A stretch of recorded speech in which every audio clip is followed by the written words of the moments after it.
they don't realize that Nikolov is about to spike on them. That guy is massive. Welcome to a new video. Today we'll be talking about Simeon Nikolov. Talented is an understatement for this Bulgarian player. He's been trending on social media because this player is only 18 years old. 18 years old and he's already competing against guys who've been playing professionally their whole lives. I could even say he's the youngest top-level player in the world. He is the son of the legendary Vladimir Nikolov and the brother of Alexander Nikolov. So I think he had an easy path thanks to the big connection he has. That's right, ladies and gentlemen, in this video we'll be analyzing the setter Simeon Nikolov. Still alive. Free ball, okay. Oh my goodness! Burst the ball, dented the floor and knocked the venue. He didn't do it that fast, and even though it wasn't that fast, it still came out really well. Let's take a look. The ball coming safe, like a free ball, all the way back. This means the ball has a lot of height. And let's remember, in high pressure moments, when there's a long exchange of balls, whether it's a really long rally or a very bad reception, and the opposing team completely falls apart, which in this case was Poland, their play got totally disrupted. I'm not sure what exactly happened on that play. Maybe it was a serve, a spike, or something, but their play completely fell apart. So they are coming from a very high adrenaline moment. At that point, you lose a bit of the sense of the game structure, and Simeon Nikolov is taking advantage of that. You can see that he is already opening up to this area. If he had any intention of making a set, he would be aiming roughly for this area, which is where they will pass the ball to him. A free is coming, and the libero will most likely be the one to take it. Since it is responsibility, he's going to give a high set, so he should already be positioned there. He no longer has to worry about getting to where he should be for the set. He's already standing there, waiting, analyzing, reading the block, and has more time to execute a good play. What he does here is open diagonally to attack in diagonal line with maximum power, so he can do one of two things: either set up the play or do what he's doing here. What is he doing? He comes in with full intent as if he's going to spike diagonally, so that when he attacks he can target anywhere: this zone, this zone, this zone over here, or even there. What is he waiting for?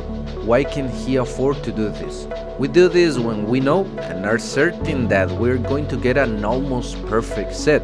Nikolov already assumes that the libero will make the recovery, and he's going to execute the bump, making him the player most likely to deliver a good set. So the libero probably isn't going to pass it to this area or this spot over here.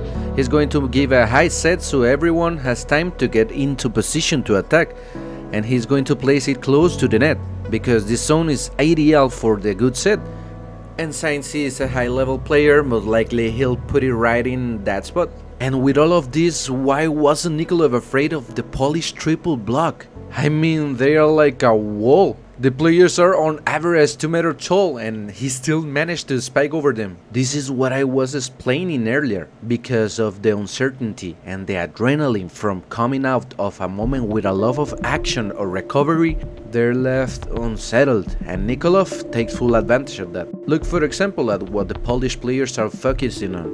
Look at the Zliusia gaze, at who is looking at. Look at the gaze of the center. Look at the gaze of the setter. They are analyzing these players. That's their focus. No, they don't have the awareness that Nikolai is going to spike. Although they do consider it, because in professional games, the setters also, when they get a chance like this, what Nikolai did. The good thing about this tactic, the spectacular part, is that if Zliuka, he would have jumped to Nikolov, the opposite hitter would have been left alone. See, in this case, he did jump. What would have happened if Nikolov had decided not to spike? What would have happened is that the Zliuka was already with his arms up in the air, so if Nikolov had to decide a quick set to his opposite hitter, he would have been completely alone and could have made a monstrous spike as well. See what I'm telling to you? Here, Zliuka realized that Nikolov comes with full intentions to spike, so subconsciously the two blockers also know he could spike, and they are ready to block to this player too. Even if they know, it's a matter of fractions of a second to react. I mean, Sluka, the middle blocker, and the wing were blocking. They were 100% certain that Nikolov was going to do this. Once they see him coming with full momentum, they have a fraction of a second to jump and raise their arms as high as possible. Although, even if they fully penetrate, their reach probably wouldn't have reached the maximum point and he will have gone over them. This, the middle blocker, Nikolov just passed the ball. And he's raising his hands above the net. The ball is already on the other side of the court and he's just going up. And why? He was focused on jumping at the middle blocker. This has a lot to do with having your whole team supporting you. If you're the setter and on the team you play for, maybe you're the best and want to attack too. But if the blockers don't make a good decoy and the opposing blockers don't worry about them, as spikers, don't try this type of play. If you try it, they will probably corner you in the block and make you a monster block. Wait a moment, probably you watching this are not subscribed to this channel. We already have a big community on social media, TikTok, Instagram, Facebook. YouTube has many views but almost no subscriptions. If you want to see more content like this, I will help me a lot if you subscribe so the project continues to grow. Very, very close to the service line. Bulgaria got a chance. See what I mean? That's exactly what I told you in the previous point. Also, Nikolov is opening towards the diagonal zone.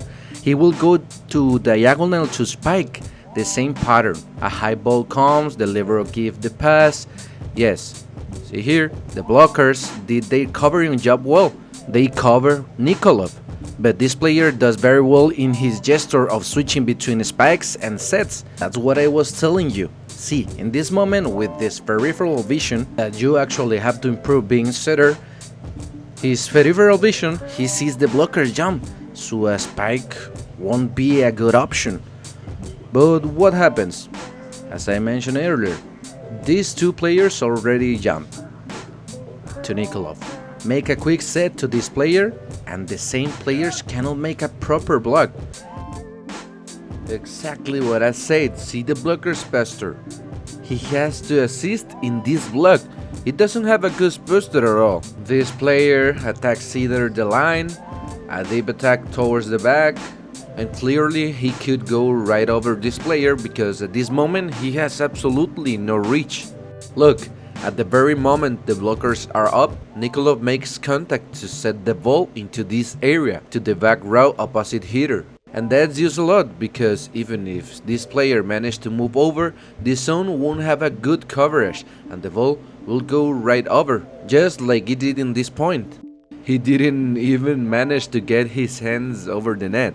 And the hitter goes right over him. He can't put it past in anywhere. Off the hands. Fornal sets, Korek swings, and the block is massive. No way. Oh, there's a net touch in the middle of it, though. So it was Nick. Oh my god, this guy is huge. Do you see him? He's massive. He's jumping, but still look at the difference compared to his teammates. I mean, he's towering over them by this much. How much reach do you think he has? How tall is he? He's 2.07 meters tall. But what really makes him special isn't just his height, it's his 3.63 meter reach. Es un chingo, es un chorro. No way, it's a monster. Did you know that Simeon Nikolov was named the best setter in the U19 World Championship held in San Juan, Argentina? He also topped the ranking for the best servers in that tournament. And of course, that was clearly paving his way to becoming the great star he is now and will continue to be. Nikolov high.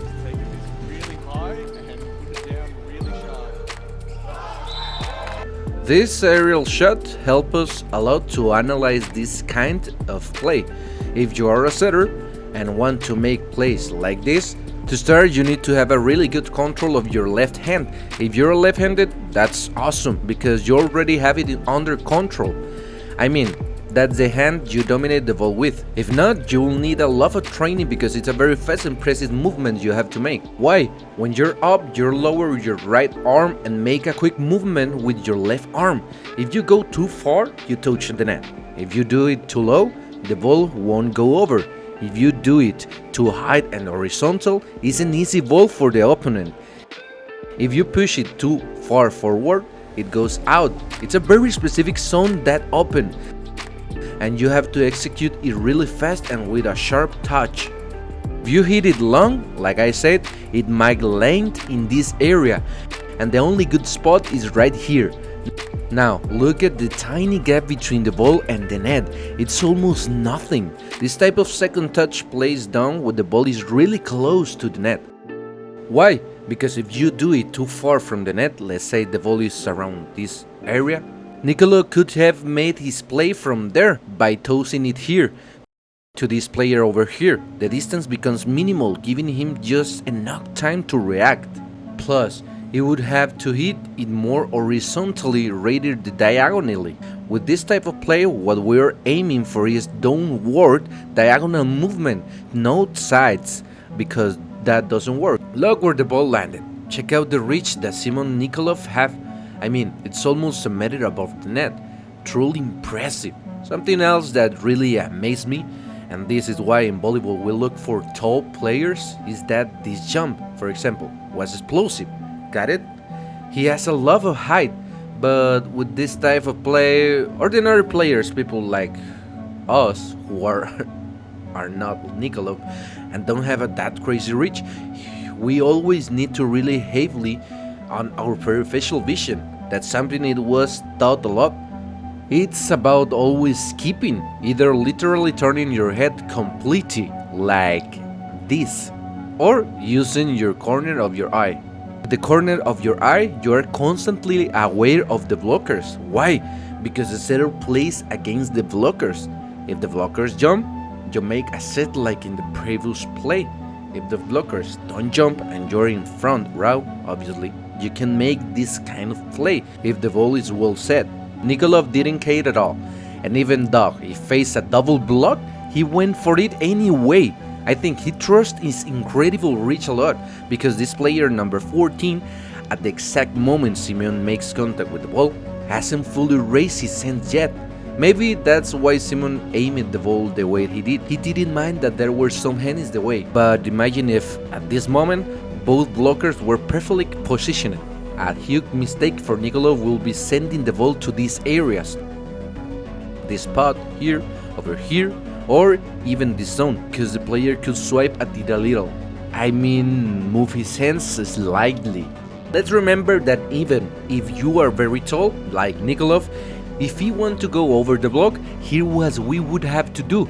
Imagine this is the block, right? If I, for example, want to play over it, even if I am taller than you, remember that the movement for an effective second touch, one that lands directly so the other team's defenders can easily dig at it, is to send the ball diagonally. I mean, push it toward this area. Even if I'm really high, there's still going to be contact, a collision. The ball will bounce and the defense can still track it and continue to play perfectly. But you might say, well, I'm really high. Okay, I'll go over them. Alright, you send the ball over the block. Perfect. But then what? You will have to hit the ball longer, giving the defense more time so the ball takes longer to land. It's not really effective to go over the block, and unless you are so high that even with the block in place, you can still hit it diagonally over the blockers. I mean, that requires a monster block. That Nikolov is facing some random player, someone without much reach, and that player jumps at him. Nikolov could probably go over them, but here he's facing opponents who also have considerable reach. That's why he does the following, see? Do you see the exaggerated movement of his arm? From this spot to this spot, his arm made a very quick diagonal motion. He's sending the ball as diagonally downward as possible, and he places it in this zone here, which is a very good spot because it's completely open. So you see what I mean? If he had tried to go over at the moment the ball was crossing the net, the opposing player would have had all this space above to block it. So it was a very smart decision. If you're extremely tall, what we are aiming for is a diagonal shot targeting the open space, so it lands directly in the spot. Excellent. Despite being very young, Simeon took on the role of captain at a very early age in Bulgaria's U19 team. Yes, super young and already a captain. He showed the love of maturity both on and off the court. Wow, set. Very good player. Very good setter. And for those who says that when the ball is far back, you should only play to the wings, Simeon Nikolov says nah. The ball is set behind 3-meter line, about 3.5 meters back. There's the ball positioned. Nikolov takes the necessary step to get right under it and makes a rotational movement so that when he tosses the ball, it goes exactly where he wants to direct it. He doesn't do it this way. He has less control with that movement than if he does it with this one. Now, why was that a smart decision? It's because these kinds of sets are really hard to execute. They can end up too high or too low. The hitter might miss it, or he might only be able to give it a light touch. Most of the time, these players are given to these two players. The blocks don't expect this kind of attack at all. It's like his last option. The middle hitter is the hardest for him because he has to figure out whether he's going to this player or that player and move quickly to whichever wing the set is going to. In this case, the setter isn't on the radar that the middle will get the ball. But very likely due to a lot of training, Bulgaria has fine-tuned this type of hits, so the middle is coming in anyway, and that's why the middle doesn't completely rule it out. And remember, the outside hitter always tries to support the middle, so when this surprise set happens, it catches them off guard as well and leaves their entire gap in this area open for the Bulgarian middle, who takes full advantage of it perfectly. Did you know that Simeon is part of a new generation of players who are catching the attention of European leagues, Italian leagues, and the biggest leagues in the world, making Bulgaria a breeding ground for young stars? That's why I wouldn't be surprised if in a few years the Bulgarian league becomes one of the strongest. Oh, big aggressive swing. Tomorrow on to Bulgaria. You're joking! To me, this is what it means to be an exceptional player. It's being fierce and constantly thinking about scoring points like this. That means he's always focused, every single moment. Notice he does something very unusual. It's very particular that what he does. To make the set, he doesn't move from here forward. He doesn't do that motion. He positions himself underneath, gets here, and does this. Instead of the usual forward motion that most players do, going, running, and doing this, right? He does it differently. It's like he is a whole ritual to get up there. He comes up and does this, goes and does this.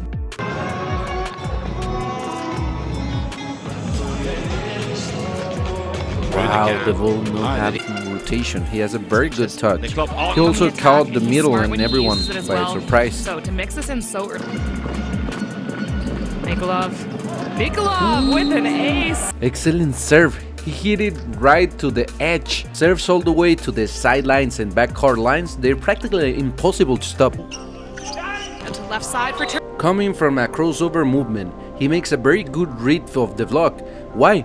He's standing right in front of the ball and his block was set as cross block. How can I tell that?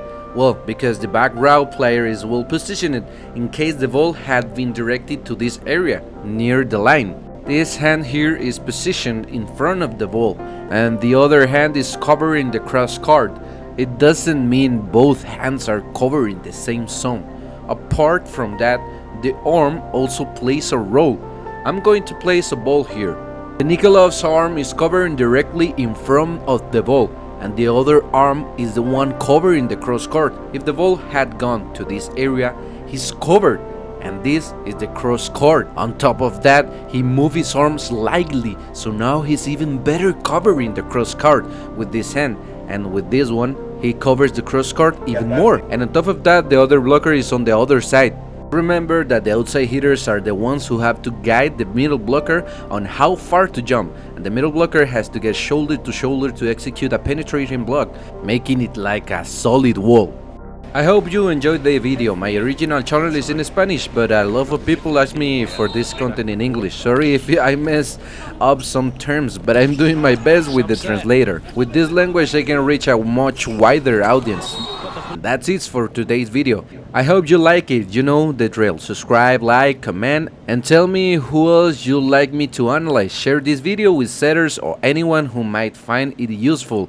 See you in the next video. This is God Volleyball.